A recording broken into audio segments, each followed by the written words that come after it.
মাই TV চেয়ারম্যানের ছেলে তহিদ আফ্রিদি, ওনাকে গ্রেপ্তার করা হয়েছে।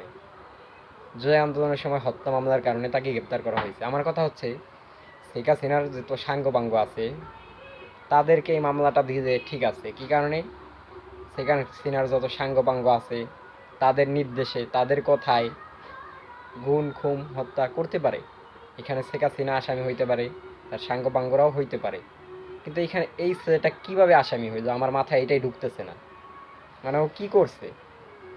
দেখছি হয়তো ছাত্র আন্দোলনের সময় ছিল না, কেমন ছিল না, ও কোনো ভূমিকা পালন করে নাই, কোনো কথা বলে না এই সব বিষয় নিয়ে। এখন কি এই কারণেই কি ওকে মিথ্যা একটা মামলায় ধরায় দেওয়া হয়েছে? আসলে খুবই জানা দরকার যে আসলে কিভাবে ও জড়িত হইল। এমন তো হইতে পারে মিথ্যা মামলাও দিতে পারে, আবার হইতেও পারে যে আসলে সে কোনো অপরাধ করতে পারে, কিন্তু আসলে জিনিসটা তো জানা দরকার কিভাবে এই মামলার মধ্যে, এই ঝামেলার মধ্যে জড়াইল। এই বিষয়গুলো ক্লিয়ার না কইরা একজন মানুষকে ধরে নিয়ে যাইতেছে, আটকাইয়া রাখতেছে, জেলে নিতেছে।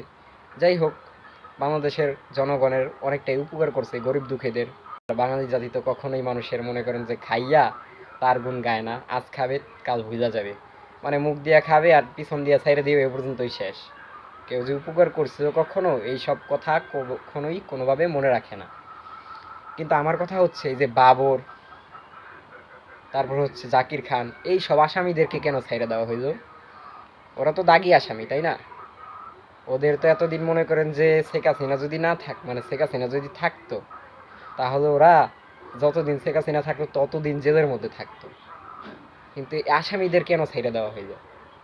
ওদের বিচার ব্যবস্থা সব শেষ? হ্যাঁ, ওদের কোনো অপরাধ ছিল না? ওরা এতই নিষ্পাপ ছিল যে ওদেরকে মানে সরকার পরিবর্তন হওয়ার সাথে সাথে যত আসামি আছে সব আসামি ছেড়ে দেওয়া হইলো? মানে বাংলাদেশটাকে পুটকি মারার জন্য যত পুরানো আসামি আছে সেগুলোকে ছাইড়া দিছে, আর নতুন নতুন ধরতেছেন, ভালো মন্দ দেখে শুনে ধরেন, সমস্যা না আমাদের, কিন্তু যে পুরান আসামিদেরকে যে ছাইড়া দিছেন এইটা কতটুকু যৌক্তিক? আসলে ওনাদের অপরাধ ছিল কি ছিল না সেগুলো তো আমরা জানতে পারি না, তাহলে কেনই বা আগে ছাইড়া দেওয়া হলো এইসব ধরনের আসামিদের? দেশের পুটকি মারার জন্য? এই জিনিসগুলো বুঝতে হবে।